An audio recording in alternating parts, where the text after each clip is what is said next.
کیونکہ اسے باہوں میں لینے کی خواہش شدید تر ہو رہی تھی۔ مجھے تو کبھی کسی نے نہیں بتایا۔ دینا نے اسے شکی نگاہوں سے دیکھا تو صفدر کی ہنسی چھوٹ گئی۔ آج جا کر پوچھ لینا۔ ہاں بالکل، میں پوچھوں گی کہ بتائیں کہ صفدر بھائی سے میری منگنی کی ہے یا نہیں، تاکہ امی خوب ٹھکائی کریں۔ تو پھر میری بات پر یقین کر لو اور پلیز بھائی مت کہا کرو۔ صفدر کے کہنے پر دینا نے موقع محل دیکھتے ہوئے منہ بنایا۔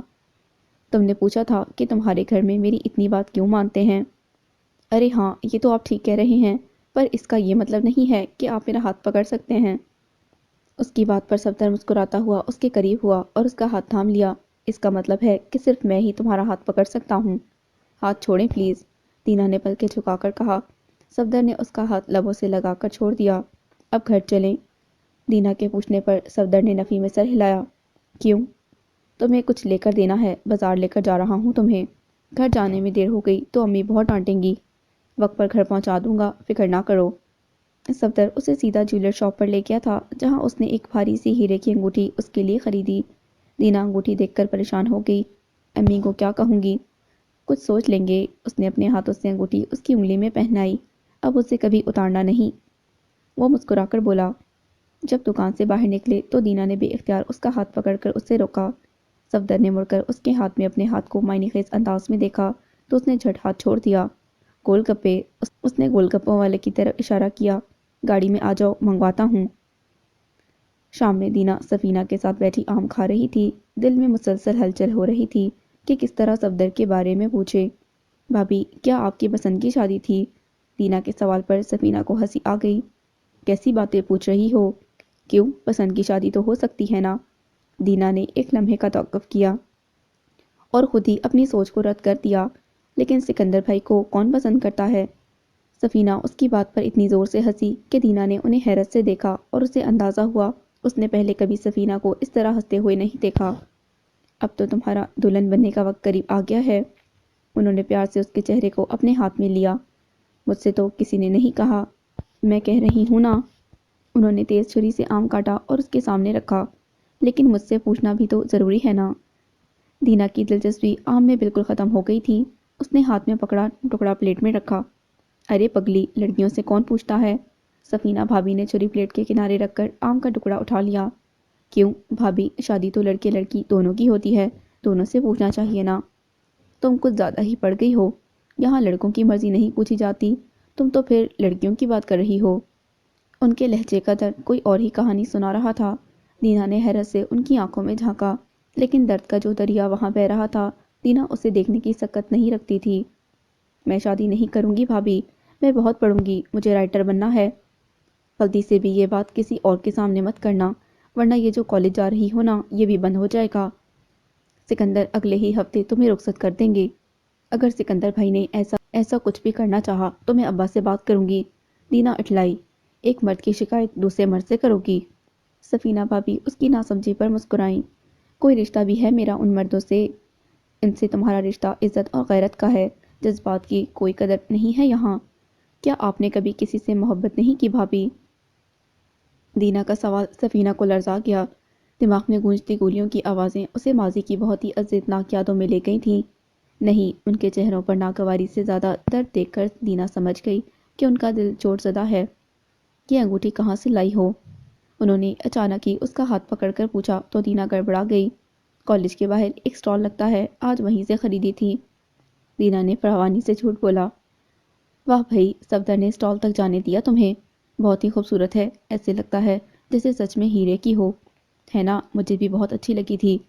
امی سے کہتی ہوں جلد آئی امی سے بات کریں۔ وہ معنی خیز انداز میں مسکرائی۔ کیسی بات؟ بڑی ہو گئی ہو اسی لیے اب سمجھ جاؤ، صفدر کی بچپن کی مانگ ہو تم۔ وہ کہہ کر پلیٹ اٹھا کر اٹھ گئیں۔ دینا نے انہیں پرسوچ انداز میں دیکھا۔ ان کے وجود کا انگ انگ ان کے درد کی گواہی دے رہا تھا۔ کچھ درد کتنے خاموش ہوتے ہیں اور آنکھوں سے کس طرح اوجھل رہتے ہیں، لیکن جب دکھ جائیں تو پھر اندیکھے نہیں کیے جا سکتے۔ دینا اپنے کمرے میں بیٹھی تھی، کتاب ہاتھ میں تھی، مگر دماغ کہیں اور ہی الجھا ہوا تھا۔ فون کی گھنٹی پر وہ چونک گئی۔ اس نے فون کان سے لگا کر سلام کیا۔ چند لمحے بات کرنے کے بعد صفدر نے پوچھا، انگوٹھی کے بارے میں کسی نے تم سے کچھ پوچھا؟ ہاں، بھابی نے پوچھا تھا، میں نے کہہ دیا کالج کے باہر ایک سٹال سے خریدی ہے۔ واہ، جھوٹ تو کمال کا بولتی ہو۔ آپ کی وجہ سے بولا ہے، ورنہ مجھے عادت نہیں ہے۔ اچھی بات ہے، مجھے بھی پسند نہیں ہے کہ کوئی مجھ سے جھوٹ بولے۔ بالکل ٹھیک، اگر آپ سے جھوٹ بولا جائے تو پسند نہیں ہے، اور اگر آپ کے لیے بولا جائے تو واہ، دینا نے تیز آواز میں کہا۔ منگیتر ہوں تمہارا، تمہیں گفٹ دینا چاہتا تھا، کچھ غلط تو نہیں کیا نا؟ غلط نہیں کیا تو ڈنکے کی چوٹ پر کرتے۔ دینا کی آواز میں چیلنج ہی چیلنج تھا۔ ڈنکے کی چوٹ پر شادی کروں گا؟ چیلنج کرتی ہو تو کل ہی امی کو بھیج دیتا ہوں۔ شادی نہیں کرنی مجھے۔ دینا کی آواز خود بخود ہی دھیمی ہو گئی۔ کیا مطلب؟ صفدر بستر سے اٹھ کھڑا ہوا۔ یہ بات سننے کی تو اسے امید بھی نہیں تھی۔ میں شادی نہیں کرنا چاہتی، میں پڑھنا چاہتی ہوں۔ شادی کے بعد سب عورتیں اداس رہتی ہیں، اور مجھے اداس رہنا بالکل پسند نہیں ہے۔ صفدر گہرا سانس خارج کر کے واپس بستر پر لیٹ گیا اور مسکراتی آواز میں بولا، کسے اداس دیکھ لیا تم نے؟ بھابھی کو۔ مجھے ان جیسا نہیں بننا۔ ہر انسان اپنا ہی بویا کاٹتا ہے، میں تمہیں اداس نہیں ہونے دوں گا۔ میں تم سے بہت محبت کرتا ہوں، تم ہو ہی اتنی پاکیزہ کہ تم سے محبت خود بخود ہی ہو گئی ہے۔ آپ مجھے آگے پڑھنے دیں گے کیا؟ دینا کا دل اس کی آواز سے بسیج گیا تھا۔ آگے پڑھ کر کون سا تم نے نوکری کرنی ہے، اور پڑھنے تو دے رہا ہوں، بی اے کافی نہیں ہے کیا؟ نہیں، دینا نے معصومیت سے سر نفی میں ہلایا۔ مجھے پی ایچ ڈی کرنی ہے، وہ بھی امریکہ سے۔ صفدر اس کی معصومیت پر ہنسا۔ امریکہ چلی جاؤ گی تو ہمارا کیا بنے گا؟ ہم کون؟ ہمیں اور ہمارے بچے۔ صفدر کی بات پر دینا اتنا شرمائی کہ اس کا چہرہ کانوں تک لال ہو گیا۔ الفاظ نے حلق سے نکلنے سے صاف انکار کر دیا۔ بتاؤ، کچھ دیر جواب نہ پا کر صفدر نے پوچھا۔ مجھے امی بلا رہی ہیں، یہ کہہ کر دینا نے فون رکھ دیا۔ صفدر فون کو دیکھ کر مسکرا کر رہ گیا۔ اس نے سوچا کہ اگر دینا اور بچوں کا تصور اتنا خوبصورت ہے تو حقیقت کتنی خوبصورت ہوگی۔ سنو، میں اپنے لیے لیمن چکن آرڈر کر رہا ہوں، تمہارے لیے کیا منگواؤں؟ دینا دھلے کپڑے اتار رہی تھی جب اسے اپنے پیچھے اسامہ کی آواز سنائی دی۔ کچھ بھی آرڈر مت کرو، میں تمہیں لیمن چکن گھر پر بنا دیتی ہوں۔ بالکل بھی نہیں، تم صبح سے کام کر رہی ہو، میں کھانا باہر سے منگواتا ہوں، پھر بیٹھ کر میرا ڈرامہ دیکھتے ہیں۔ آج پہلی قسط چل رہی ہے، تم بتاؤ تمہیں کیا کھانا ہے؟ تم جو اپنے لیے منگوا رہے ہو میرے لیے بھی منگوا لو۔ یہ کیا بات ہوئی بھئی، تم میری پسند کا کیوں کھاؤ گی؟ اسامہ نے جیب سے فون نکالا۔ دینا سارے خوش کپڑے ٹوکری میں ڈال کر ٹوکری اٹھا کر اندر کی طرف چل دی۔ میری پسند ہونے یا نہ ہونے سے کیا فرق پڑتا ہے، کچھ بھی منگوا لو۔ دینا نے ٹوکری لاؤنج میں رکھی۔ اسامہ اس کے پیچھے اندر آ گیا۔ دینا ٹوکری سے کپڑے نکال کر طے کرنے لگی۔ عجیب ہی ہو تم، ہر ایک کی اپنی پسند ہوتی ہے، اور ہر ایک کی پسند کی اہمیت بھی ہوتی ہے، اور تمہاری پسند کی اہمیت میری پسند سے کم تو نہیں۔ دینا ہاتھ میں پکڑے کپڑے بھول کر اسامہ کو غیر یقینی کے سے انداز میں دیکھنے لگی۔ اس کے چہرے پر پھیلی اس قدر حیرت کو دیکھ کر اسامہ کچھ کنفیوز سا ہو گیا۔ کیا ہو گیا یار؟ میں نے کبھی کسی مرد کو یہ کہتے نہیں سنا نا، تو بہت حیرت ہو رہی ہے مجھے۔ تمہاری شکل سنجیدگی موڈ میں کچھ اور بھی خوفناک لگنے لگتی ہے۔ اب بتا بھی دو کیا کھاؤ گی؟ میرا ارادہ بدل گیا نا تو خود ہی پکانا پڑے گا۔ اسامہ بے صبری سے بولا۔ بیف چلی، دینا نے کہہ کر اپنی توجہ کپڑوں کی طرف مبذول کر لی۔ آرڈر کر کے اسامہ نے اپنے لیپ ٹاپ پر ڈرامہ چلایا۔ دینا کپڑے تہہ کر کے اس کے برابر آ بیٹھی اور دھلی ہوئی جرابوں کا ایک ڈھیر اس نے اسامہ کی گود میں رکھ دیا۔ اسامہ نے بنا کچھ کہے جرابوں کے جوڑے بنانے شروع کر دیے۔ وقتاً فوقتاً دینا اپنی گھنی پلکیں چبک چبک کر اسامہ کو دیکھ رہی تھی۔ دل ایک انوکھی سی لے پر دھڑک رہا تھا۔ یہ احساس اسے پہلے کبھی محسوس نہیں ہوا تھا۔ دل کے دھڑکنے میں ایک انوکھی سی گرمی کے ساتھ جو عزت کا جذبہ تھا، یہ ایک بالکل ہی اجنبی احساس تھا۔ دینا جو احساسات کو قلم بند کر کے لوگوں کی روح کو چھو جاتی تھی، خود اپنے احساسات سمجھ نہیں پا رہی تھی۔ ایک عرصہ بیت گیا تھا، اس نے خواب دیکھنا چھوڑ دیے تھے۔ رائٹر بننے کا خواب حقیقت بن چکا تھا۔ اس کے بعد دل ایسے خالی تھا جیسے کسی فقیر کا کشکول خالی ہو، اور فقیر کشکول سے بے نیاز کسی انسنی دھن پر محو رقص ہو۔ ڈرامے میں کیا ہو رہا تھا اسے کچھ علم نہیں تھا، وہ تو اپنے دل میں ہونے والی ہلچل میں ہی الجھی ہوئی تھی۔ گھنٹی کی آواز پر دینا ایک دم چونکی۔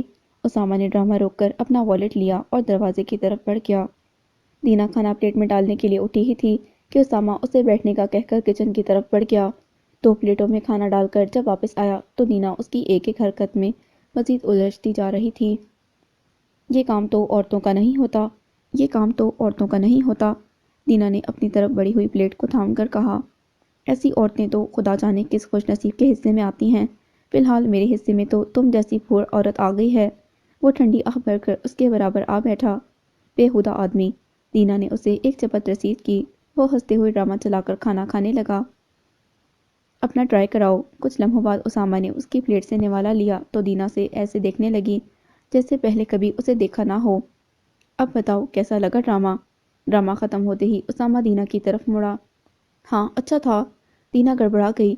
وہ تو اپنی سوچ میں ایسے الجھی ہوئی تھی کہ ڈرامہ دیکھ نہ پائی ہو۔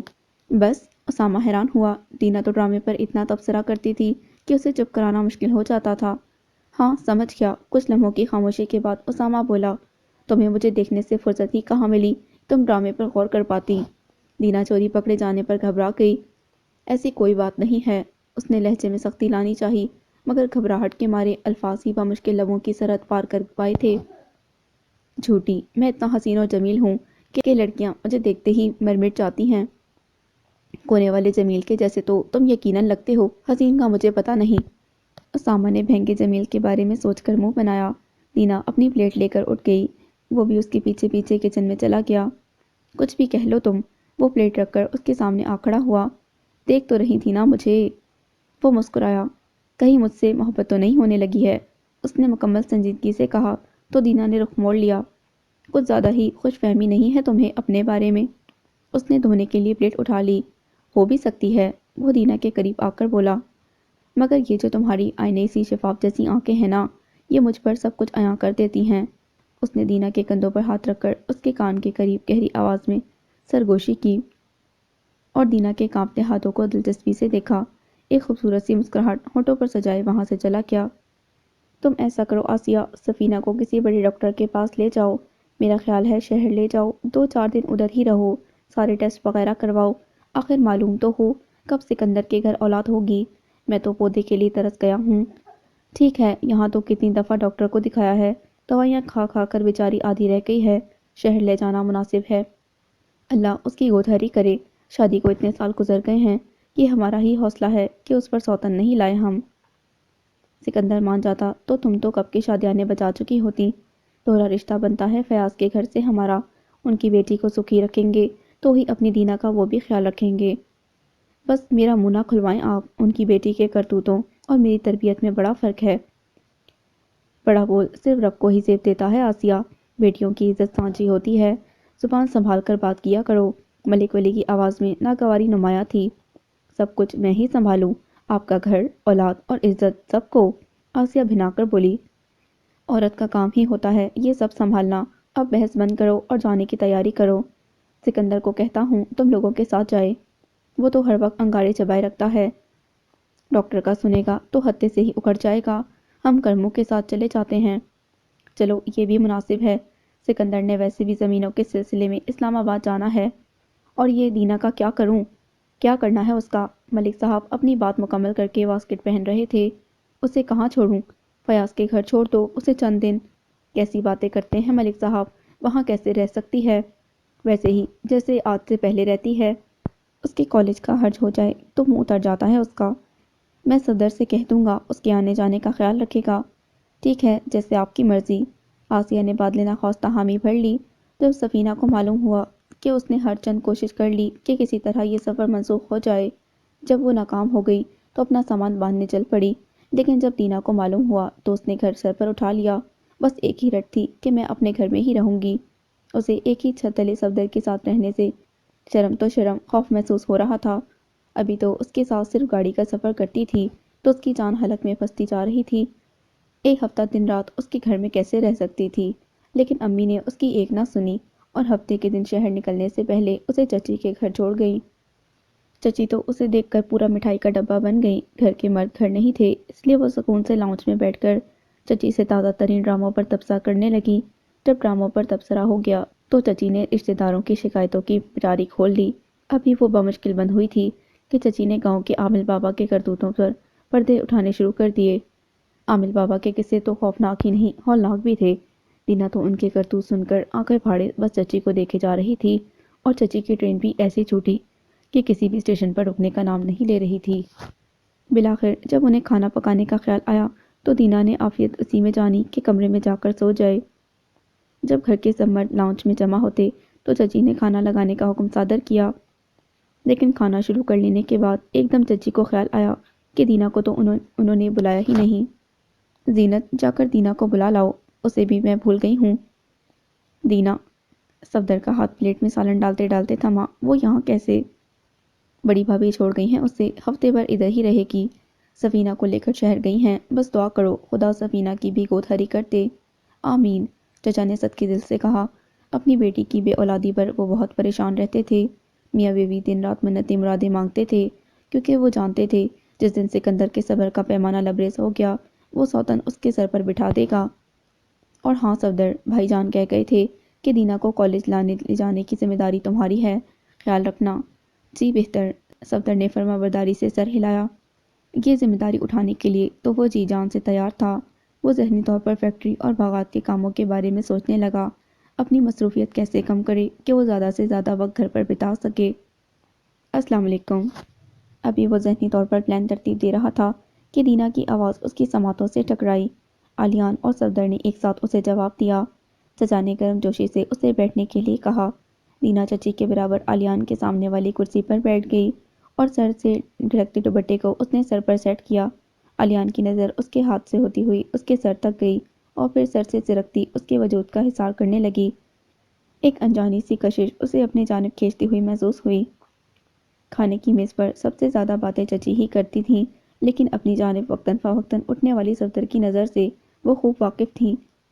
صفدر کی نظروں کے حصار میں کھانا ختم کرنا تو دور کی بات، حلق سے نوالا اتارنا بھی مشکل لگ رہا تھا۔ اس نے ایک بار بھی سر اٹھا کر صفدر کی جانب نہیں دیکھا، لیکن اس کے گالوں پر پھیلی لالی اس بات کی مظہر تھی کہ وہ اس کے وجود سے بے خبر نہیں ہے۔ علیان بخوبی اپنے بھائی کی نظروں کو پہچان رہا تھا۔ وہ اس بات سے بھی واقف تھا کہ دینا اس کے بھائی کی بچپن کی منگیتر ہے، لیکن اس کی خوبصورتی اتنی گھائل کر دینے والی تھی کہ دل بار بار اس کی جانب کھینچا جا رہا تھا۔ اس نے ذہنی طور پر خود کی سرزنش کی اور اپنا مکمل دھیان کھانے کی جانب مبذول کر لیا۔ جب کھانا کھا کر سب لاؤنج میں چائے پینے کی خاطر جمع ہوئے تو دینا معذرت کر کے اپنے کمرے کی جانب بڑھ گئی۔ صفدر نے کچھ افسوس اور کچھ غصے کے ملے جلے تاثرات کے ساتھ اسے آنکھوں سے اوجھل ہوتے دیکھا۔ کمرے میں آ کر دینا کی جان میں جان آئی۔ صفدر کی آنکھوں کی تپش نے اس کی نظروں سے اوجھل ہونے تک اس کا پیچھا کیا تھا۔ ایسے کرتا ہے کوئی بھلا، اس نے خود سے ہی شکوہ کیا، مگر اس شکوے میں چھپی خوشی اور دبے دبے جوش سے وہ ناواقف نہیں تھی۔ خود کو سرزنش کرتے ہوئے اس نے اپنی کتابیں کھولیں، مگر دل تو کہیں اور ہی گیت گا رہا تھا۔ آدھا گھنٹہ کتابوں کے ساتھ جنگ کرنے کے بعد دینا نے بالآخر ہار مانتے ہوئے کتابیں بند کر دیں۔ اس نے کچھ بے چینی سے فون کی جانب دیکھا اور فون کی گھنٹی بند کر دی۔ مبادا صفدر کے فون کا کسی کو پتہ ہی نہ چل جائے۔ فون سرہانے رکھے رکھے وہ کب سو گئی اسے معلوم نہ ہوا۔ صفدر رات میں دیر تک ابو سے باغات، فیکٹری اور زمینوں کے بارے میں بات کرنے کے بعد جب کمرے میں آیا تو کمرے میں آتے ہی سب سے پہلا خیال اسے دینا کا آیا۔ اس نے اس کا نمبر ملایا، مگر کئی بار کوشش کے بعد بھی اس نے فون نہیں اٹھایا۔ صفدر نے کچھ سوچ کر فون سائڈ ٹیبل پر رکھا اور کمرے سے باہر نکل گیا۔ دینا کے دروازے پر اس نے چند بار دھیرے دھیرے دستک دی۔ جواب نہ ملا تو دروازہ کھول کر اندر داخل ہو گیا۔ احتیاط کے طور پر اس نے دروازہ لاک کر دیا کہ کہیں کوئی اندر نہ آ جائے۔ گپ اندھیرے میں دینا مزے سے سو رہی تھی۔ جب چند لمحوں میں صفدر کی آنکھیں اندھیرے کی عادی ہو گئیں تو وہ اس کے بستر تک پہنچا اور دھیرے سے سوتی ہوئی دینا کا کندھا ہلایا۔ دینا نے ہلکی ہلکی آنکھیں کھولیں۔ اندھیرے اور سوتے ہوئے دماغ کے ساتھ کچھ سمجھ نہیں آیا کہ کیا ہو رہا ہے۔ اس نے آنکھیں ملیں اور اپنے بستر کے برابر ایک سایہ سا دیکھ کر گپ اندھیرے میں اس کے 14 طبق ایسے روشن ہوئے کہ ایک ہولناک چیخ اس کے گلے سے برآمد ہوئی، جو کہ صفدر تو کیا گھر کے در و دیوار بھی ہلا گئی۔ اس نے اس طرح چادر اپنے اوپر سے اتاری گویا چادر کرنٹ مارتی ہو۔ سائے سے الٹی جانب وہ بجلی کی طرح لپکی اور وہ دروازے کی جانب بھاگی۔ اس سے پہلے کہ وہ کمرے سے نکلتی پورا گھر سر پر اٹھا لیتی، صفدر نے اسے پیچھے سے پکڑ لیا اور اسے چیخنے سے باز رکھنے کے لیے اس کے منہ پر ہاتھ رکھا۔ میں ہوں یار، خدا کا واسطہ ہے چیخنا بند کرو، صفدر نے جھنجھلا کر التجا کی۔ دینا نے اسے مڑ کر حواس باختہ شکل سے دیکھا۔ اس کا دل چاہا صفدر کا دل نکال کر ہاتھ میں مسل دے۔ آپ پاگل تو نہیں ہیں؟ وہ صفدر پر الٹ پڑی۔ گدے گھوڑے بیچ کر تم سو رہی تھیں اور پاگل میں ہوں؟ میرے فون کا انتظار نہیں کر سکتی تھیں؟ کیا تھا، لیکن کوئی ایسے کسی کے کمرے میں آتا ہے؟ اس سے پہلے کہ وہ مزید کچھ کہتی، دروازے پر ہونے والی دستک اور چچی کی آواز سے اس کی جان ہی نکل گئی۔ چچی آ گئی ہیں، آپ کہیں چھپ جائیں۔ اپنے دل میں چھپا لو، دینا کے برعکس صفدر نے نہایت تسلی سے کہا۔ اللہ، آپ کنویں میں گر جائیں، کیا ضرورت تھی میرے کمرے میں آنے کی؟ وہ انگلیاں مروڑتی ہوئی کمرے میں ہر جانب نگاہیں دوڑانے لگی کہ صفدر کو کہاں چھپائے، اور صفدر کے دل میں اترتی جا رہی تھی آپ بیڈ کے نیچے چھپ جائیں۔ اس نے دروازے پر ہتھوڑے کی طرح برسنے والی دستک سے پریشان ہو کر کہا۔ صفدر نے نفی میں سر ہلایا۔ اف، کیا کروں؟ دینا کا دل چاہا اسے گولی سے اڑا دے، اور ایک چچی تھی کہ ان کا بس نہیں چل رہا تھا کہ دروازہ توڑ کر اندر آ جائیں۔ Bath room? صفدر نے پھر سے نفی میں سر ہلایا۔ یار، پردے کے پیچھے چھپ جائیں نا پلیز، دینا رو دینے کو تھی۔ صفدر نے اسے کندھوں سے پکڑا اور دھیمی آواز میں کہا، تم دروازہ کھولو۔ دینا چاروں ناچار دروازے کی طرف بڑھ گئی۔ صفدر دروازے کے پیچھے کھڑا ہو گیا۔ کیا ہو گیا تھا بیٹی؟ تم نے ایسے دہشتناک چیخ کیوں ماری؟ دینا نے ایک لمحے کو سوچا کہ کہہ دے کچھ نہیں ہوا، لیکن دروازے کے پیچھے اطمینان سے کھڑے صفدر سے بدلہ لینا بھی تو ضروری تھا۔ ہائی، کیا بتاؤں چچی، میں تو سو رہی تھی، پھر جو میری آنکھ کھلی تو ایک سایہ دکھائی دیا، میرے بیڈ کے ساتھ لگا کھڑا تھا۔ ہائی ہائی بیٹی، یہ کیا کہہ رہی ہو؟ چچی کی تو روح ہی فنا ہو گئی۔ ہاں ہاں، یہ لمبی لمبی زلفیں، ایسے بھیانک چہرہ کہ میں کیا بتاؤں آپ کو، ایسا خوفناک چہرہ تو میں نے آج تک نہیں دیکھا۔ ہائی اوئے ربا! چچی نے فٹ دل ہی دل میں دعاؤں کا ورد کرنا شروع کر دیا۔ دروازے کے پیچھے کھڑا صفدر ساری تفصیلات کی وجہ خوب سمجھ رہا تھا اور دل ہی دل میں قصبل کھا رہا تھا۔ مجھے تو لگتا ہے یہ وہ عامل بابا تھا جس کا آپ بتا رہی تھیں، اسی کے کرتوت اتنے کالے ہیں، شریف انسان تو بالکل نہیں لگ رہا تھا، مجھے تو کوئی شیطان کا چیلا لگ رہا تھا۔ ہائے ہائے، اسی لیے میری امی سمجھاتی تھیں کہ ایسے منحوس کرتوتوں والوں کا ذکر گھر میں نہیں کرتے، یہ بلائیں تو گھر کی راہ لے لیتی ہیں تو چھوڑتی ہی نہیں۔ چچی نے غم سے ہاتھ ملے۔ گھر میں تو کوئی ختم رکھتے ہیں چچی، ایسی بد بلائیں کہاں جان چھوڑتی ہیں؟ ہاں، بالکل ٹھیک کہہ رہی ہو تم، کل ہی گھر میں ختم رکھتی ہوں۔ چچی کا تو بس نہیں چل رہا تھا، ابھی قرآن کھول کر بیٹھ جاتی۔ آپ اندر آئیں گی؟ دینا نے معصومیت سے پوچھا تو صفدر کا دل چاہا اس کا گلا دبا دے، اس سے پہلے کہ دینا پورا دروازہ کھول کر چچی کو اندر بلا لیتی اور صفدر کی عزت مٹی میں مل جاتی۔ اس نے دروازے کے پیچھے سختی سے پاؤں رکھ کر اسے مکمل کھلنے سے روکنے کے ساتھ ساتھ دینا کو بھی خبردار کیا۔ چچی ذرا دروازے کے اندر داخل ہوئیں تو صفدر کی جان ہی نکل گئی۔ میں تم پر دم کر دیتی ہوں، تم بھی دعائیں پڑھ کر سو جاؤ۔ چچی اندر داخل ہوتے ہوتے رک گئیں، مبادا کہیں کوئی جن انہیں ہی نہ چپک جائے۔ ان کے دم کرنے کے بعد دینا نے دروازہ بند کیا تو یکدم ہی اس کا بازو صفدر کے سخت ہاتھ میں آ گیا۔ شیطان کا چیلا کہہ رہی تھی مجھے؟ صفدر کی بات پر دینا کی ہنسی چھوٹ گئی۔ اسے کلکلاتا دیکھ صفدر چند ہی لمحوں میں اپنا غصہ بھول بھال گیا۔ دینا نے جب ہنسی پر قابو پایا تو اسے احساس ہوا کہ صفدر گہری نگاہوں سے اسے دیکھ رہا ہے۔ آپ جائیں یہاں سے، وہ گھبرائی، ابھی تو آیا ہے یہ کالے کرتوتوں والا شیطان کا چیلا۔ صفدر اس کی جانب جھکا تو وہ تیزی سے پیچھے ہٹی اور بازو چھڑا کر دروازے کی طرف بڑھی اور دروازہ کھول کر اسے آنکھوں سے جانے کا کہنے لگی۔ صفدر اپنی جگہ سے ٹس سے مس نہ ہوا۔ دینا نے دروازہ چھوڑ کر اسے بازو سے پکڑ کر کمرے سے باہر نکال دیا۔ صفدر کی آنکھوں میں ہی نہیں لبوں پر بھی مسکراہٹ ناچ رہی تھی۔ کمرے سے تو نکال دیا ہے، دل سے مت نکالنا۔ جائیں، دینا نے منہ بنا کر دروازہ بند کر دیا۔ اپنے کمرے کے دروازے کے ہینڈل پر ہاتھ رکھے علیان نے رات کی 1 بجے اپنے بھائی کو دینا کے کمرے سے نکلتے دیکھا تو اس کے لبوں پر جو مسکراہٹ بکھری اس میں سب کچھ تھا ماں سوائے عزت کے۔ ڈی، مجھے چائے بنا دو پلیز۔ دینا اپنے کمرے میں بیٹھی مووی دیکھ رہی تھی جب وہ کھلے دروازے سے اسامہ کی آواز سن کر چونکی۔ خود بناؤ، میں مووی دیکھ رہی ہوں، اس نے ایک لمحے کا بھی توقف کیے بغیر کہا۔ یار بنا دو نا پلیز، میرے سر میں درد ہے۔ وہ کمرے میں داخل ہو گیا۔ کیوں، کیا ہوا ہے؟ دینا نے مووی روک کر کچھ فکر مندی سے پوچھا۔ ہوا تو کچھ بھی نہیں ہے، بس سر دکھ رہا ہے اور مجھے ابھی پارٹی میں بھی جانا ہے۔ سر میں درد ہے تو پھر مت جاؤ۔ دینا اٹھ کھڑی ہوئی۔ جانا ضروری ہے یار، نظامی نے بلایا ہے۔ جس قسم کی پارٹی ہوتی ہے نا، دل ہی نہیں چاہتا جانے کا، وہ کوئی نہ کوئی لڑکی چپکا دیتا ہے میرے ساتھ۔ وہ ٹی وی والا نظامی؟ دینا نے پرشوق انداز میں پوچھا۔ ہاں وہی، پلیز چائے بنا دو، میں تیار ہو کر آتا ہوں۔ مجھے بھی ساتھ لے جاؤ، دینا نے تیزی سے کہا۔ کوئی ضرورت نہیں ہے، اسامہ کہہ کر کمرے سے نکلا۔ لے جاؤ نا، میں کون سا تمہیں روز روز کچھ کہتی ہوں۔ یار وہ بہت اوٹ پٹانگ حرکتیں کرتا ہے، تم مت جاؤ، اسامہ نے سمجھانے کی کوشش کی۔ تم ہو کہ نہ ساتھ، پلیز لے جاؤ۔ دینا نے معصومیت کی بھرپور ایکٹنگ کرتے ہوئے التجا کی۔ چلو کچھ اچھا سا پہننا۔ نہ چاہتے ہوئے بھی وہ یہ کہہ کر اپنے کمرے میں تیار ہونے چلا گیا۔ اسامہ کب سے لاؤنج میں بیٹھا دینا کا انتظار کر رہا تھا۔ وہ 2 دفعہ اس کے کمرے کے دروازے پر دستک دے چکا تھا مگر دینا کی طرف سے بس آئی ہی آیا تھا، وہ خود نہیں آئی۔ ڈی یار ابھی آ جاؤ، وہ گھڑی دیکھ کر جھنجھلایا۔ بالآخر مزید 10 منٹ گزر جانے کے بعد اس کے کمرے کا دروازہ کھلا تو اسے کوئی سخت سی بات کہنے کے لیے اسامہ آگے بڑھا، لیکن اسے دیکھ کر وہ اپنی جگہ ساکت رہ گیا۔ کالے رنگ کا ٹراؤزر، اونچی پینسل ہیل اور اپنی آنکھوں سے ملتی گہرے سبز رنگ کی چست شرٹ اور سفید رنگ کا کوٹ پہنے، آنکھوں پر اسموکی میک اپ کیے، وہ کسی اور ہی دنیا کی مخلوق لگ رہی تھی۔ وہ خوبصورت تھی، لیکن وہ اس قدر دلربا بھی ہو سکتی تھی۔ یہ جان کر اسامہ کا ساتھ الفاظ نے ایسا چھوڑا گویا وہ گونگا ہو کیا ہو۔ بالآخر جب بہت سے لمحے بیت جانے کے بعد اسامہ کچھ بولنے کے قابل ہوا تو اپنے لبوں پر ہاتھ رکھ کر صرف اتنا ہی کہہ پایا، مائی گاڈ یو آر بیوٹیفل۔ الفاظ تو عام سے تھے، مگر کہنے کا انداز ایسا تھا کہ دینا نے نروس ہو کر اپنی پلکیں جھکا لیں۔ جب اسامہ اسے گہری نظروں سے دیکھتا رہا تو ماحول کو بدلنے کی خاطر دینا پلکیں جھپک کر بولی، فلرٹ کر رہے ہو؟ میں تو عشق کی گہرائیوں میں ڈوب کر دیوانگی کی منزلیں طے کر چکا ہوں، تم فلرٹ کی بات کر رہی ہو؟ اسامہ ہنستے ہوئے بولا تو اس کے انداز پر دینا بھی ہنس پڑی۔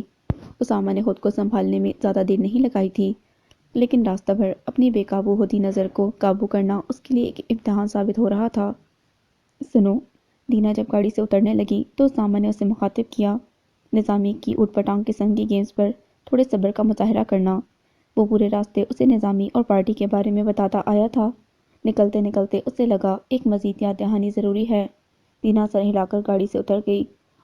اسامہ نے اپنی جیکٹ پیچھے سیٹ سے نکالی اور چابی ویلے پارکنگ کے لیے پکڑا دی۔ پارٹی نظامی کے گھر پر تھی اور اس کا گھر کسی محل سے کم نہیں تھا۔ اسامہ نے کوٹ پہننے کے بعد دینا کی طرف لاشعوری طور پر ہاتھ بڑھایا۔ دینا نے اپنا ہاتھ اس کے ہاتھ میں دیا تو اس کے ہاتھ کی گرمی سے نروس ہوتی دینا کو سہارا سا ملا۔ ریسیپشن پر کھڑی نظامی نے دینا کو سر سے پاؤں تک گھورا اور پھر اسامہ کے ہاتھ میں اس کے ہاتھ کو ناگواری سے دیکھا۔ پہلی ہی نظر میں وہ اس کے دل کو بھا گئی تھی۔ پارٹی میں ہر کوئی اپنی ہی دوڑ میں لگا ہوا تھا۔ دینا بہت غور سے لوگوں کو جانچ رہی تھی۔ ہر شخص ہی دوسرے سے کچھ نکلوانا چاہ رہا تھا۔ وہ ہاتھ میں کولڈ ڈرنک لیے کھڑی تھی جب اس کے قریب ایک انتہائی خوبصورت لڑکی آ کر رکی۔ دینا رائٹ؟ اس کے حسن میں اس کی آواز اضافہ کر رہی تھی۔ جی آپ؟ دینا نے مسکرا کر پوچھا۔ میرا نام ماہنور ہے، تم مجھے نور کہہ سکتی ہو۔ نور ہی لگتی ہیں آپ، اتنی خوبصورتی تو میں نے کبھی نہیں دیکھی۔ ماہنور اپنی تعریف پر نزاکت سے مسکرائی۔ خود کو جس آئینے میں غور سے دیکھا تو دوبارہ ایسا نہیں کہو گی۔ ماہنور کی ہر ادا میں دلکشی تھی۔ تمہیں اوزی نے میرے بارے میں بتایا؟ ابھی تک تو کچھ نہیں۔ اس جیسا بونگا آدمی اہم باتیں بتانا تو بھول ہی جاتا ہے۔ بونگا؟ ماہنور نے ناسمجھی سے دینا کی طرف دیکھا تو وہ کھلکھلا کر ہنس پڑی۔ تمہاری ہنسی سے لگ رہا ہے تم اس کے بارے میں کچھ اچھا تو نہیں کہہ رہی ہو، مگر جو بھی کہہ رہی ہو وہ ٹھیک ہی ہوگا۔ اسامہ نے دور سے ان دونوں کو ہنستے دیکھا تو ان کی طرف بڑھ گیا۔ ماہنور نے ہائے ہیلو کرنے کے بعد ماہنور سے اس کا شکوہ کیا، تم نے اپنی گرل فرینڈ کو میرے بارے میں نہیں بتایا؟ یہ گرل فرینڈ بننے کی حامی ہی نہیں بھر رہی تو میں کیا بتاتا؟ اسامہ ہنسا۔ اوہ سوری، ماہنور نے دینا کی طرف دیکھا۔ حامی اس لیے نہیں بھر رہی ہوں کہ میرے برابر کھڑے ہوئے یہ ہور کے پہلو میں لنگور محسوس نہ ہو۔ دینا نے مسکراتے ہوئے چوٹ لگائی۔ ماہنور کہکا لگا کر ہنس پڑی۔ تم فنی ہو، مجھے اچھی لگی ہو، کبھی مجھ سے ملنے آنا، میں تم سے دوستی کرنا چاہتی ہوں۔ تم کیا آتے ہوئے جلتو جلالتو آئی بلا کو ڈالتو پڑھ کر نہیں آئی تھی؟ نور کے یہ متھے لگی بلا کو دوستی کی دعوت دے رہی ہو؟ اوزی؟ نور نے اسے آنکھیں دکھائیں اور دینا نے نہایت خوبصورتی سے اسے اپنی ہیل کی چوٹ سے چاند تاروں کی سیر کرا دی۔ اسامہ نے اپنی ٹانگ ملتے ہوئے دینا کو خونخوار نظروں سے گھورا۔ نور کچھ حیرت زدہ سی ان دونوں کو دیکھنے کے بعد مسکراتی ہوئی ان سے اجازت مانگنے لگی۔ بدتمیز! اسامہ ابھی بھی در سے کرا رہا تھا۔ دینا کے لبوں کی مسکراہٹ اور بھی گہری ہو گئی۔ ابھی تو اسامہ اسے کچھ کہنے کے موڈ میں تھا جب اسے مائک پر دینا کا نام سنائی دیا۔ نظامی اسے گیم کھیلنے کے لیے بلا رہا تھا۔ دینا یکدم ہی تمام نظروں کا مرکز بن گئی اور پریشانی سے اسامہ کی طرف دیکھنے لگی۔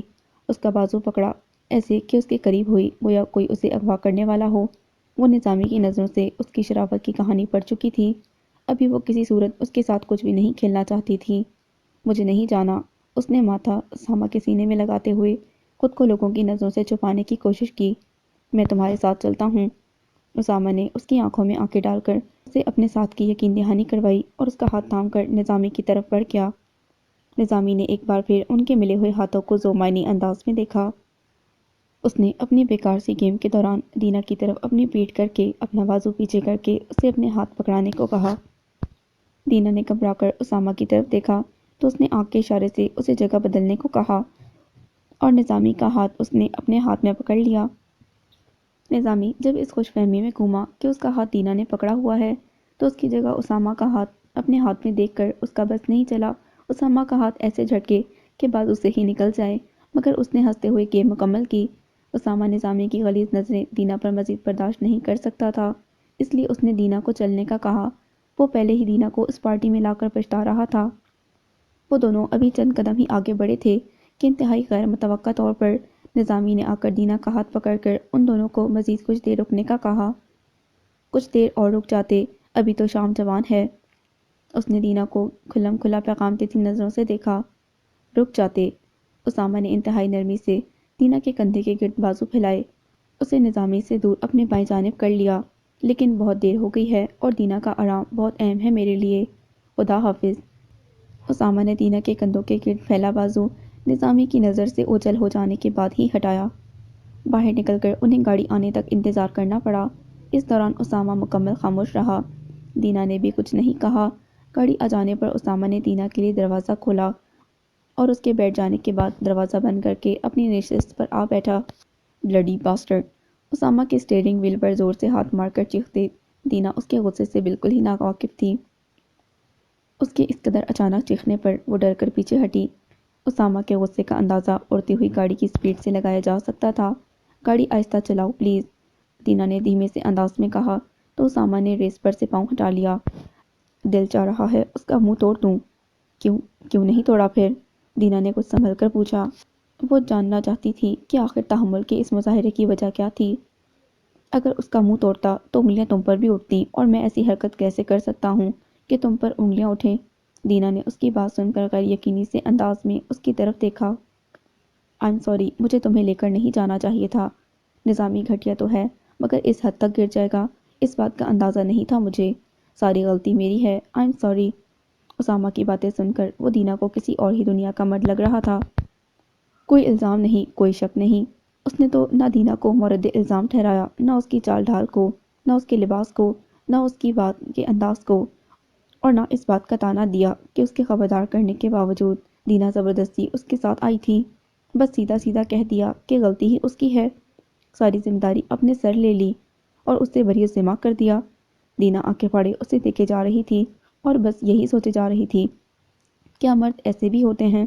تمہاری عزت اہم نہ ہوتی تو دانت توڑ دیتا اس خبیث کے۔ اسامہ نے گاڑی ایک آئس کریم پارلر کے سامنے روکی۔ میری عزت؟ دینا نے ایسے پوچھا جیسے وہ ان الفاظ سے مکمل طور پر ناآشنا ہو۔ ہاں۔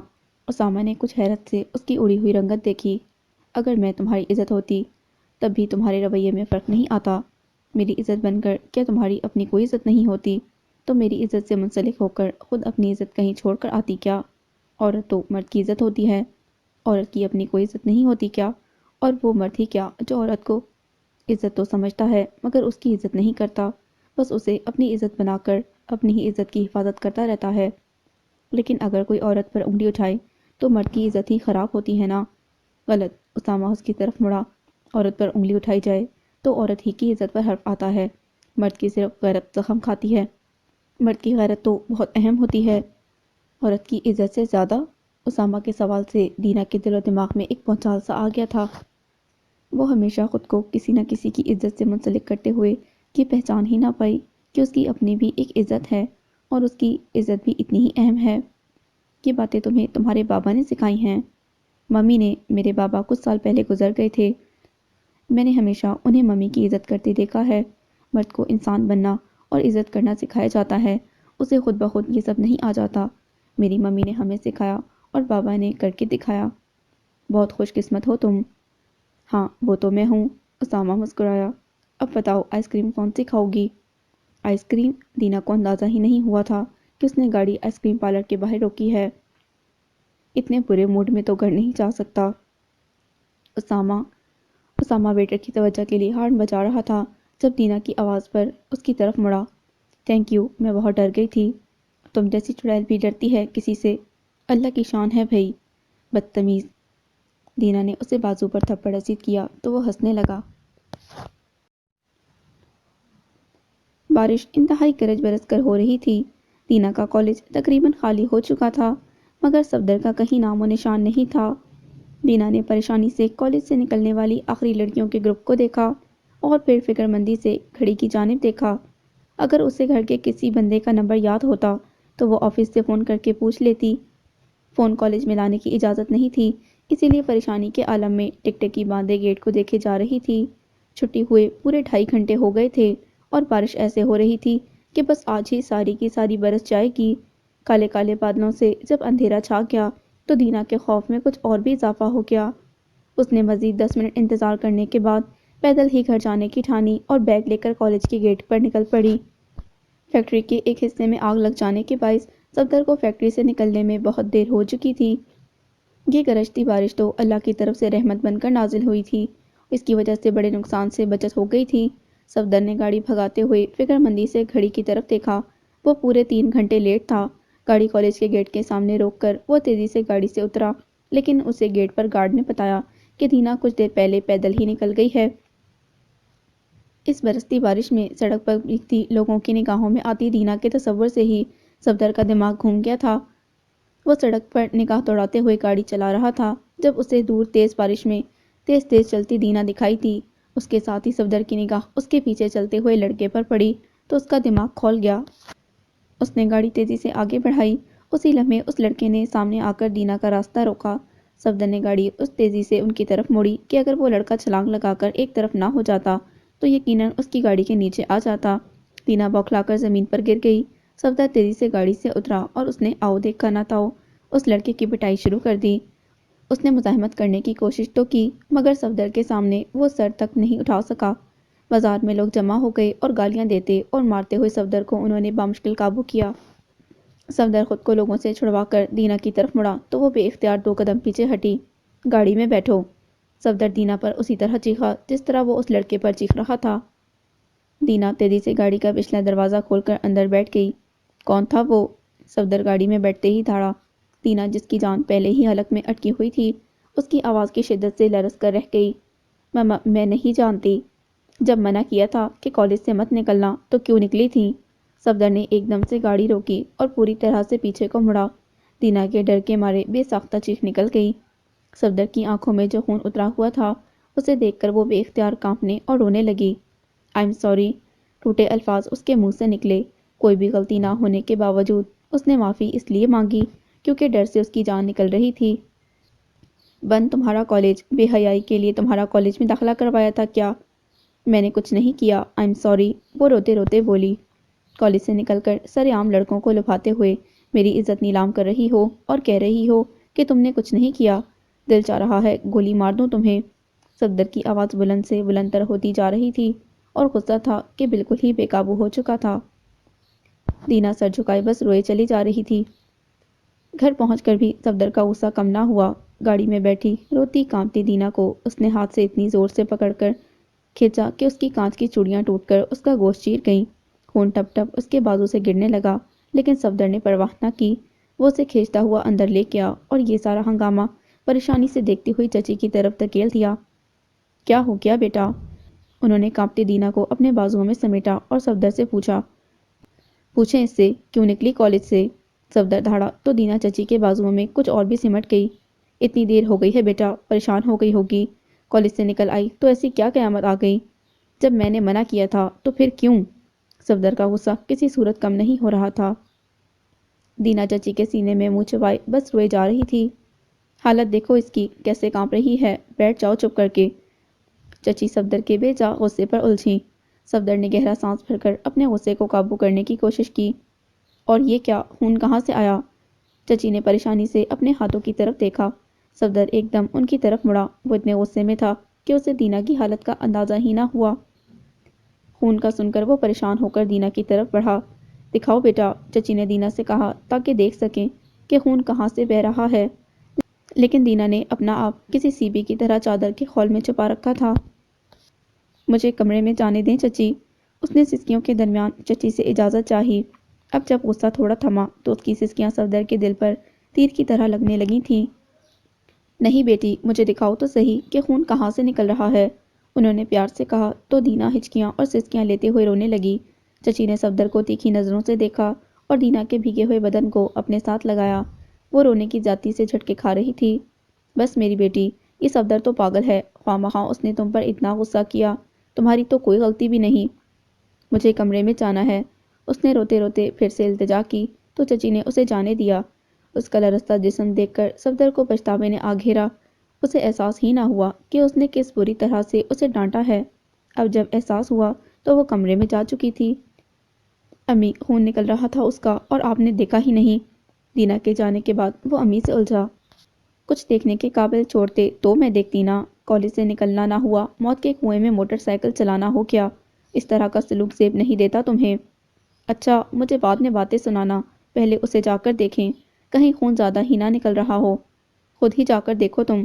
چچی غصے سے اپنے کمرے میں جانے لگی تو صفدر نے بازو پکڑ کر روک لیا۔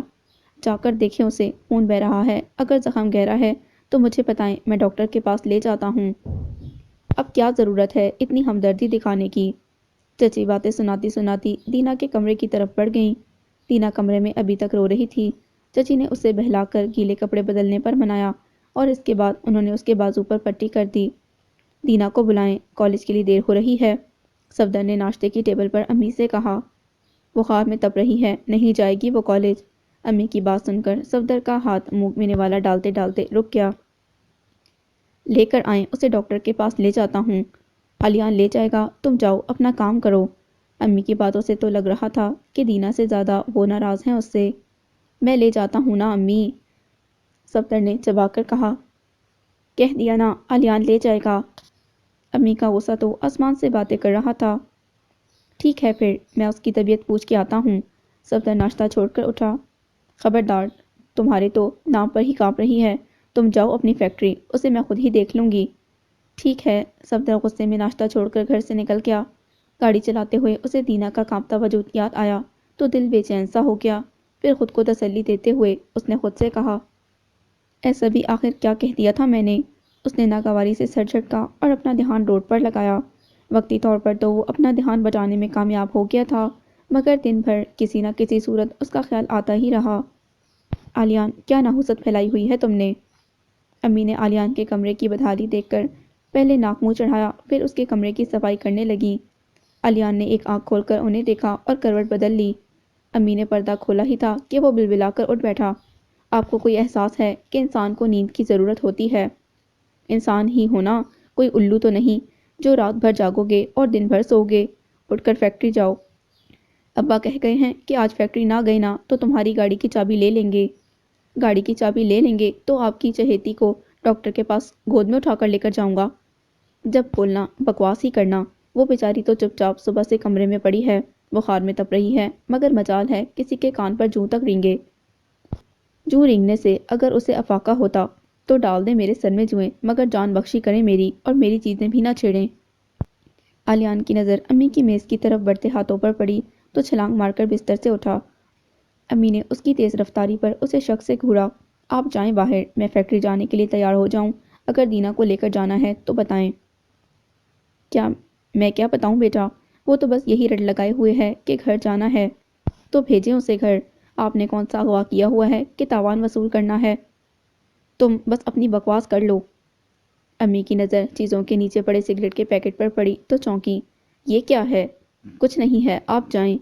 علیان نے انہیں کندھوں سے پکڑ کر تسلی دیتے ہوئے کمرے سے نکال دیا اور دروازہ بند کر کے اس نے پہلے سگریٹ کا پیکٹ اور پھر اس کے برابر پڑی سفید پڑیا کو اٹھایا اور سنبھال کر جیب میں رکھ لیا۔ دینا کی طبیعت کیسی ہے؟ صفدر نے اندر داخل ہوتے ہی دینا کی طبیعت دریافت کی۔ اب بہتر ہے، بخار کم ہو گیا ہے، ذکیہ نے ٹی وی پر نظریں جماتے ہوئے جواب دیا۔ کیا کہا ڈاکٹر نے؟ صفدر ان کے برابر صوفے پر بیٹھ گیا۔ ڈاکٹر کے پاس جانے کو تو وہ مانی ہی نہیں۔ علیان فیکٹری آیا تھا کیا؟ ہاں، آپ زبردستی لے کر جاتی اسے۔ صفدر کو دینا کی ڈھٹائی پر غصہ آیا۔ اب بچی تو نہیں ہے کہ میں گود میں اٹھا کر لے جاتی، تم جا کر بات کرو، شاید تمہاری بات مان جائے، نہیں مانتی تو رات میں فیاض سے کہوں گی۔ ابا سے کچھ کہنے کی ضرورت نہیں ہے، میں بات کر لیتا ہوں۔ صفدر اٹھ کھڑا ہوا۔ دینا کے دروازے پر دستک دینے کے بعد جب اسے جواب موصول نہیں ہوا تو وہ دروازہ کھول کر اندر داخل ہو گیا اور اپنے پیچھے اس نے دروازہ کھلا چھوڑ دیا۔ دینا غنودگی کی سی حالت میں تھی۔ صفدر کو دیکھ کر اس کے چہرے پر کسی قسم کے تاثرات نہیں ابھرے۔ صفدر کو دیکھ کر اس کے چہرے پر کسی قسم کے تاثرات نہیں ابھرے۔ صفدر نے اس کے بستر کے قریب کھڑے ہو کر اسے پکارا اور پاؤں کے بل اس کے بستر کے برابر بیٹھ گیا۔ اٹھو، میں تمہیں ڈاکٹر کے پاس لے جاتا ہوں۔ صفدر کی آواز سے دینا مکمل طور پر آنکھیں کھولتے ہوئے اٹھ بیٹھی۔ صفدر اٹھ کر اس کے بیڈ کے کنارے بیٹھ گیا۔ دینا نے انگلیاں مروڑتے ہوئے جھکے سر کو نفی میں ہلایا۔ ضد نہ کرو، اٹھ جاؤ، شاباش۔ صفدر نے پیار سے بہلانا چاہا مگر دینا اپنی جگہ سے نہ ہلی۔ دینا۔ صفدر نے اس کا ہاتھ اپنے ہاتھ میں تھاما اور سختی سے اس کا نام پکارا تو آنسو پلکوں کی باڑ پار کرتے ہوئے گالوں پر بہنے لگے۔ صفدر اس کے آنسو دیکھ کر نفی میں سر ہلا گیا۔ اب ایسا بھی کیا کہہ دیا ہے کہ 2 دن سے رو رہی ہو؟ چلو رونا بند کرو، آئندہ نہیں ڈانٹوں گا۔ وہ نرم آواز میں بولا اور اپنے ہاتھ میں تھاما اس کا ہاتھ اس نے نرمی سے دبایا۔ دینا نے نہ تو جھکا ہوا سر اٹھایا نہ ہی نظر۔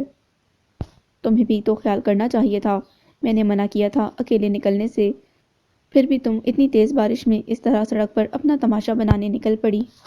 بارش کا وہ منظر یاد کر کے دینا کے آنسوؤں میں اور بھی شدت آ گئی۔ بس کرو یار، کہا تو ہے آئندہ نہیں ڈانٹوں گا۔ صفدر اب اس کے رونے سے پریشان ہونے لگا تھا۔ دینا نے دھیمے سے اپنی بھیگی پلکیں اٹھائیں تو صفدر کے دل کے آر پار ہو گئیں۔ چلو میں تمہیں ڈاکٹر کے لے جاتا ہوں۔ صفدر نے اس کی طرف مسکرا کر دیکھا۔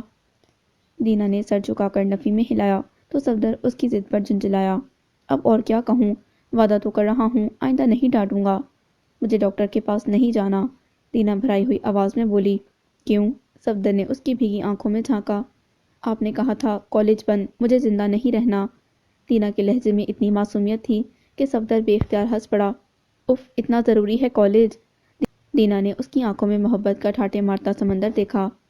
چلی جانا کل سے کالج میری جان۔ صفدر نے اس کا ہاتھ محبت سے ہلایا۔ اوئے کسی رانجے دی اولاد، کچھ تو حیا کر۔ ذکیہ کی آواز اتنی غیر متوقع تھی کہ صفدر ایک دم سے ہی اس کا ہاتھ چھوڑ کر اٹھ کھڑا ہوا۔ پھر اس کی نظر دروازے میں کھڑے علیان پر پڑی تو اس نے شرارت سے مسکراتے ہوئے علیان کو خونخوار انداز میں گھورا۔ وہ ایک لمحے میں سمجھ گیا کہ علیان ہی ذکیہ کو لے کر آیا ہے، ورنہ وہ جس خوش و خضوع سے ڈرامہ دیکھ رہی تھی یہ ممکن ہی نہیں تھا کہ وہ خود سے آ جاتی۔ شرم لحاظ تو لگتا ہے یہ آم کے ڈبوں کے ساتھ بیچ کر آیا ہے۔ کوئی بے غیرتا، یہاں شادی شدہ مرد یہ حرکتیں نہیں کرتے جو تو کر رہا ہے۔ لعنت ہو تیری بے حیائی پر، دفع ہو جا یہاں سے۔ امی، میں نے ایسا کر کیا دیا ہے؟ صفدر اس قدر ٹھکائی پر بوکھلا گیا۔ بس دفع ہو جا میری نظروں کے سامنے سے۔ کل سے علیان دینا کو کالج سے لے کر آئے گا، تو فیکٹری اور اپنی ڈلتی ہوئی عاشقی سنبھال۔ امی، صفدر کا باقی کا احتجاج حلق میں ہی رہ گیا۔ ذکیہ بیچ میں ہی بات کاٹ کر بولی، دفع ہو جاؤ یہاں سے۔ صفدر کا بس نہیں چل رہا تھا علیان کو کچا چبا جائے۔ اسے گھورتے ہوئے وہ کمرے سے نکل گیا۔ جب تک دینا چچی کی نظر کا نشانہ بنتی وہ چادر سر تک تان چکی تھی، لیکن چادر کے اندر سر دیے ہوئے اسے سمجھ نہیں آئی کہ اپنی ہنسی کیسے سنبھالے۔ دینا کالج سے باہر نکلی تو علیان کو کھڑے دیکھ کر اسے ایک بار پھر بے اختیار ہنسی آ گئی۔ وہ بامشکل ہنسی چھپاتے ہوئے گاڑی تک پہنچی۔ علیان اسے دیکھ کر گاڑی میں بیٹھ گیا۔ دینا کی پچھلی سیٹ پر بیٹھتے ہی اس نے بیک پہ مرر میں اسے دیکھا اور دل نے ایک بار پھر سے دہائی دی کہ آخر کوئی اتنا خوبصورت کیسے ہو سکتا ہے۔ گول گپے کھاؤ گی؟ علیان نے دماغ کے احتجاج کے باوجود آفر کی۔ ہائے سچی؟ دینا نے پرجوش انداز میں غیر یقینی سے پوچھا۔ علیان نے مسکرا کر گاڑی چلائی اور کچھ فاصلے پر گول گپے والے کے قریب روکی۔ کیا کیا پسند ہے تمہیں؟ سب کچھ، املی، پاپڑ، چاٹ، پکوڑے، بس سب کچھ اچھا لگتا ہے مجھے۔ ان میں سے بکا کیا کیا لیتی ہو؟ علیان اس کی جادوئی آواز کے زہر میں جکڑا جا رہا تھا۔ مجھے تو کچھ بھی پکانا نہیں آتا، ابا نے کہا ہے کہ بالکل باورچی خانے میں نہ جاؤں۔ اچھا، علیان سیٹ پر ایسے ترچا ہوا کہ وہ نظر کے سامنے رہے۔ پھر سارا دن بور نہیں ہوتی کیا؟ نہیں تو، میں پڑھتی رہتی ہوں، میرے پاس بہت سی کتابیں ہیں۔ آپ کو پتہ ہے مجھے رائٹر بننا ہے، اس لیے میں بہت زیادہ پڑھتی ہوں۔ میری میم کہتی ہیں بندے کو تب اچھا لکھنا آتا ہے جب وہ بہت سا پڑھتا ہے۔ میں نا امریکہ جاؤں گی پڑھنے۔ اتنے بڑے بڑے خواب دیکھتی ہو؟ علیان نے دلچسپی سے پوچھا۔ خواب تو بڑے ہی ہوتے ہیں، پتہ نہیں میرا پورا ہوگا بھی کہ نہیں۔ دینا اداس ہوئی۔ ہاں، اس کا بھی پتہ نہیں کہ کوئی تمہیں رائٹر بننے دے گا کہ نہیں۔ نہیں نہیں، دینا پرجوش انداز میں آگے کو ہوئی۔ میرا مطلب ہے اگر پڑھنے والوں کو میری کتابیں اچھی نہ لگیں تو میں خرید لوں گا تمہاری ساری کتابیں۔ ہائے سچی؟ دینا نے اپنے ہاتھ آپس میں جوڑے۔ پڑھیں گے بھی کیا؟ ہاں، اور سچی سچی بتائیں گے کہ میں نے اچھا لکھا ہے کہ نہیں۔ ہاں، علیان مسکرایا۔ اس کی ہر ادا دل میں اتر جانے والی تھی۔ اس کی بے تکلفی، اس کی ہنسی، اس کی آنکھیں، اس کی باتیں، سب کچھ تو دل کو گھائل کر دینے والا تھا۔ کوئی اتنی خوبصورتی اور اتنی معصومیت کے سامنے کیسے دل سنبھالے رہ سکتا ہے؟ علیان کھڑکی پر ہونے والی دستک سے چونکا۔ اس نے گول گپوں کی پلیٹ دینا کو پکڑائی اور پوچھا، تمہیں چوڑیاں اچھی لگتی ہیں؟ ہاں، چوڑیاں کسے اچھی نہیں لگتی؟ کل لے کر دوں گا۔ دینا نے کھلے دروازے پر ہوتی ہوئی دستک سن کر سر اٹھا کر دیکھا تو علیان کو دروازے میں کھڑا دیکھ کر اس نے جلدی سے بیڈ پر پڑا دوپٹہ اٹھایا اور تیزی سے اٹھ کھڑی ہوئی۔ علیان کمرے میں داخل ہو گیا۔ تمہارے لیے چوڑیاں لایا تھا۔ اس نے ایک لفافہ اس کی طرف بڑھایا۔ دینا نے ایک لفافہ ہاتھ میں پکڑ کر اندر جھانکا تو حیرت سے سر اٹھا کر اس کی طرف دیکھا۔ یہ تو بہت ساری ہیں۔ میں نے ایک رنگ کی لی تو سمجھ نہیں آئی کہ تمہیں پسند آئے گی کہ نہیں۔ میں تو یہ سب رنگ خرید کر لے آیا۔ علیان مسکرایا۔ آپ کوئی سے بھی لے آتے مجھے اچھی لگتی۔ محبت سے لائی ہوئی ہر چیز اچھی لگتی ہے۔ دینا مسکراتے ہوئے مڑ گئی۔ علیان سکتے کی سی حالت میں اس کی کمر کو دیکھتا رہ گیا۔ دینا نے چوڑیاں اپنی کلائی میں پہنی اور انہیں چمکاتے ہوئے علیان کو دکھائیں۔ اچھی ہے نا؟ وہ مسکراتے ہوئے اپنی چوڑیوں کو دیکھ رہی تھی اور علیان کی نظر اس کے وجود کا طواف کر رہی تھی۔ دماغ میں ایک بھونچال سا آ گیا تھا اور دل تھا کہ ساری حدیں پار کر کے اپنے ہونے کا احساس دلا رہا تھا، گویا آج سے پہلے کبھی دھڑکا ہی نہ ہو۔ بہت اچھی، علیان نے اس کے چہرے کو اپنی نظروں کے حصار میں لے کر کہا۔ اس کے ارد گرد دنیا یکدم ہی ساکت ہو گئی تھی۔ دینا کے علاوہ نہ تو کوئی دکھائی دے رہا تھا نہ سنائی۔ وہ اچانک ہی دنیا میں سب سے اہم ہو گئی تھی۔ ناشتے کی میز پر دینا کی چمکتی چوڑیاں دیکھ کر ذکیہ نے شکی سے انداز میں پوچھا کہ چوڑیاں کہاں سے آئی ہیں؟ رات علیان بھائی لے کر آئے تھے، دینا نے نوالا توڑتے ہوئے کہا۔ چائے کا گھونٹ لیتے ہوئے علیان کو اچھو لگ گیا۔ ذکیہ نے تو جو علیان کو گھورا سو گھورا، صفدر کے چہرے سے ہوائیاں ہی اڑ گئیں۔ ہاں، کل دینا کہہ رہی تھی کہ اس کی چوڑیاں ٹوٹ گئی ہیں۔ میں رات کو اتفاقاً بازار میں تھا، چوڑیاں دیکھیں تو لیتا آیا۔ علیان نے صفدر سے نظریں چراتے ہوئے وضاحت کی۔ اور پتہ ہے چچی، اتنی ساری ہیں کہ ہر روز بھی نہیں پہنوں تو ہفتہ بھر ختم نہ ہوں۔ دینا خوشی سے بولی۔ کھانے کی میز پر عجیب سی خاموشی چھا گئی۔ چلو تمہیں کالج چھوڑ دوں۔ علیان سب کی نظروں سے گھبرا کر اٹھا۔ ابھی دینا کنفیوز سی اٹھی ہی تھی کہ صفدر کی آواز پر پھر بیٹھ گئی۔ میں خود چھوڑ دوں گا۔ ذکیہ شاید اعتراض اٹھاتی اگر انہوں نے صفدر کی کن پٹی کی پھولی ہوئی رگیں نہ دیکھ لی ہوتیں۔ فیاض نے ناگواری سے نوالا اپنے منہ میں ڈالا اور علیان کو وہاں سے جانے کو کہا۔ دینا کو ماحول میں غیر معمولی سی کشیدگی محسوس ہوئی، لیکن عقل مندی کا مظاہرہ کرتے ہوئے اس نے اپنا پورا دھیان ناشتے پر لگا دیا۔ علیان تمہارے لیے چوڑیاں کیوں لایا تھا؟ گاڑی حویلی سے باہر نکالتے ہی صفدر نے پوچھا۔ جس تحمل کا وہ مظاہرہ کر رہا تھا وہ تحمل محسوس کرنے سے قاصر تھا۔ مجھے کیا پتا؟ دینا نے گاڑی سے باہر دیکھتے ہوئے کندھے اچکائے۔ اسے تم نے بتایا تھا کہ تمہاری چوڑیاں ٹوٹی ہیں؟ ہاں، وہ پوچھ رہے تھے کہ بازو پر کیا ہوا ہے۔ میں نے بتا دیا کہ چوڑیاں ٹوٹ کر لگی ہیں۔ مجھے چوڑیاں بہت اچھی لگتی ہیں، آپ نے تو لا کر بھی نہیں دی۔ دینا نے منہ پھلایا۔ تم نے کبھی کہا ہی نہیں۔ صفدر نے اسے محبت سے دیکھا۔ ہاں، میں نے تو علیان بھائی سے بھی نہیں کہا تھا، وہ بھی تو خود لائے ہیں نا، آپ بھی لے آتے۔ میں نے جو ہیرے کی انگوٹھی لے کر دی ہے وہ… ارے ہاں، چچی کہہ رہی تھیں انگوٹھی مجھے دے دو، میں سنار کو دکھاتی ہوں، یہ اصلی لگ رہی ہے۔ پھر؟ صفدر فکر مند ہوا۔ پھر کیا، ان کا ڈرامہ لگ گیا تو وہ انگوٹھی بھول بھال گئیں۔ دینا ہنسی تو صفدر بھی مسکرا پڑا، لیکن دماغ میں جو بھونچال آیا ہوا تھا وہ سنبھلنے کا نام ہی نہیں لے رہا تھا۔ دینا کالج کے سامنے گاڑی رکی تو دینا صفدر کی پکار پر اترتے اترتے رک گئی۔ صفدر پچھلی سیٹ کی طرف مڑا اور اسے سوالیہ انداز میں اپنی طرف دیکھتے پایا۔ تم علیان سے آئندہ تھوڑا دور رہنا۔ اب یہ کیا بات ہوئی؟ تم بہت معصوم ہو، بس تھوڑی احتیاط کیا کرو۔ صفدر کے انداز میں عجیب سی بے چینی تھی۔ دینا سر ہلاتے ہوئے گاڑی سے اتر گئی، مگر اسے اس نئے حکم کی شان نزول سمجھ نہیں آئی۔ رات کھانے کے بعد جب وہ کمرے میں آئی تو فون پر علیان کا نام جگمگاتا دیکھ کچھ حیران سا ہو کر اس نے فون کان سے لگایا۔ چھت پر آؤ۔ علیان کی اس انوکھی فرمائش پر وہ کچھ گھبرائی، کچھ پریشان ہوئی، لیکن بالآخر تجسس نے اسے ایسا آ لیا کہ وہ دوپٹہ اوڑھتے ہوئے چھت پر چلی گئی۔ اپنے دونوں ہاتھ فصیل پر رکھے علیان آگے کو جھکا لان کی طرف دیکھ رہا تھا۔ دینا کی آواز پر وہ پلٹا اور مسکراہٹ نے اس کے چہرے کا حصار کر لیا۔ دینا کی سوالیہ نظروں کے جواب میں علیان نے فصیل پر رکھے گول گپوں کی طرف اشارہ کیا۔ دینا پرجوش انداز میں آگے بڑھی اور بنا مزید کسی دعوت کے گول گپے کھانے لگی۔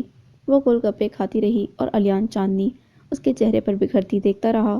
ان دونوں کے درمیان کوئی بھی بات نہیں ہوئی، بس الیان اپنے دل کو ہی سنبھالتا رہ گیا۔ دینا اسے شکریہ کہہ کر پلٹی تو الیان کی آواز پر رک گئی۔ کسی سے کہنا مت، ورنہ میری مفت کی شامت آ جائے گی۔ الیان کی بات پر اس نے مسکراتے ہوئے سر ہلایا اور اپنے کمرے کی طرف چلی گئی۔ مسلسل تیسری رات جب صفدر نے دینا کو چھت پر جاتے دیکھا تو اس کے پیچھے چلا گیا۔ الیان بنا گھبرائے پانی کی ٹینکی کے پیچھے چھپ گیا۔ دینا اپنی مسکراہٹ چھپاتے ہوئے صفدر کے سوالوں کا تسلی بخش جواب دیتی رہی۔ صفدر اسے نیچے لے کر گیا اور جاتے جاتے چھت کا دروازہ اندر سے بند کر گیا۔ الیان بند دروازہ دیکھ کر کافی دیر تو اس امید میں بیٹھا رہا کہ شاید دینا آ کر کھول دے گی، مگر جب وقت زیادہ بیت گیا تو اسے اندازہ ہو گیا کہ اب اسے زور بازو پر ہی نیچے اترنا پڑے گا۔ اگلے دن جب الیان نے دینا کو جھاڑنے کے انداز میں بتایا کہ وہ کس مشکل سے نیچے اترا ہے تو وہ اپنی ہنسی پر قابو نہ رکھ سکی اور کلکھلانے لگی۔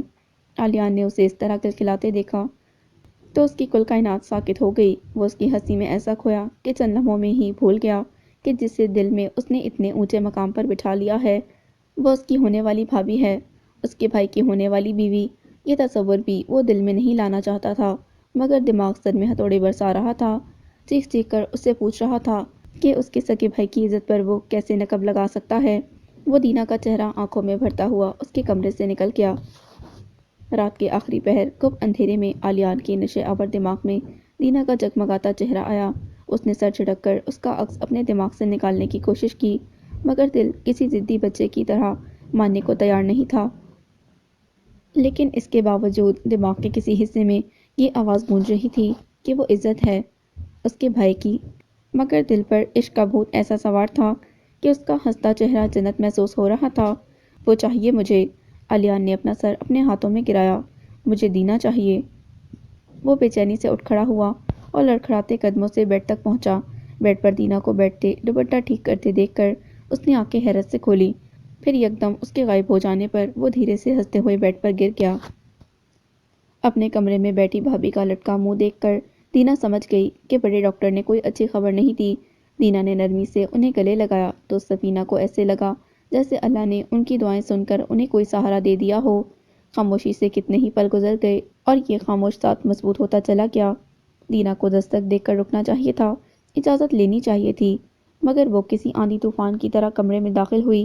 سکندر بیڈ پر چادر اوڑھے گہری نیند سو رہے تھے اور سفینہ کمرے کے کونے میں رکھے صوفے پر لیٹی ہوئی تھی۔ سفینہ نے کمرے کے دروازے میں بت بنی کھڑی دینا کو دیکھا تو ایسے اٹھ کر بیٹھی جیسے ان کی چوری پکڑی گئی ہو۔ دینا الٹے قدموں پیچھے ہٹی اور دھیرے سے دروازہ بند کر کے اس نے سینے میں رکی ہوئی سانس خارج کی اور اپنے کمرے کی طرف بڑھ گئی۔ اس کے جانے کے بعد سفینہ نے اپنی دکھتی ہوئی آنکھیں ملیں اور اٹھ کھڑی ہوئی۔ ہمیشہ کی طرح چادر طے کر کے صوفے کی حالت درست کی، تکیہ سوتے ہوئے سکندر کے برابر بستر پر رکھا، صبر کی چادر میں خود کو لپیٹتی ہوئی کمرے سے باہر نکل گئی۔ اس شام جب دینا نے انہیں گلے سے لگایا تو ان کے آنسو خود بخود آنکھوں کی سرحد پار کرتے ہوئے اس کا کندھا بھگوتے رہے۔ نہ انہوں نے کچھ کہا، نہ دینا نے کچھ پوچھا۔ اس شام دینا کو پہلی دفعہ یہ احساس ہوا خاموشی خود اپنے اندر کتنے الفاظ سموئے ہوئے ہوتی ہے۔ بنا کچھ کہے درد ایسے رشتے میں باندھ دیتا ہے جہاں الفاظ کی کوئی دقت نہیں رہتی۔ جہاں الفاظ کی سرحدیں ختم ہوتی ہیں وہاں سے درد کے رشتے شروع ہوتے ہیں، اور درد سے جڑے رشتے میں انسان تنکے جیسے سہارے کو خزانے کی طرح سمیٹ لیتے ہیں اور صبر کی چادر اوڑھے ہوئے زندگی کی سخت دھوپ میں چلتے رہتے ہیں۔ اور اگر یہ صیباں ان سے چھن جائے تو خالی آنکھوں اور خالی ہاتھوں کے ساتھ دل میں انگڑائیاں لیتے درد کو سہتے سہتے ٹوٹ جاتے ہیں، کرچی کرچی بکھرتے ہیں، اور پھر کوئی بھی انہیں سمیٹ نہیں سکتا۔ ان کا درد اپنے دل کی گہرائیوں میں محسوس کرتے ہوئے دینا نے تہیہ کیا کہ وہ سفینہ کو بکھرنے نہیں دے گی۔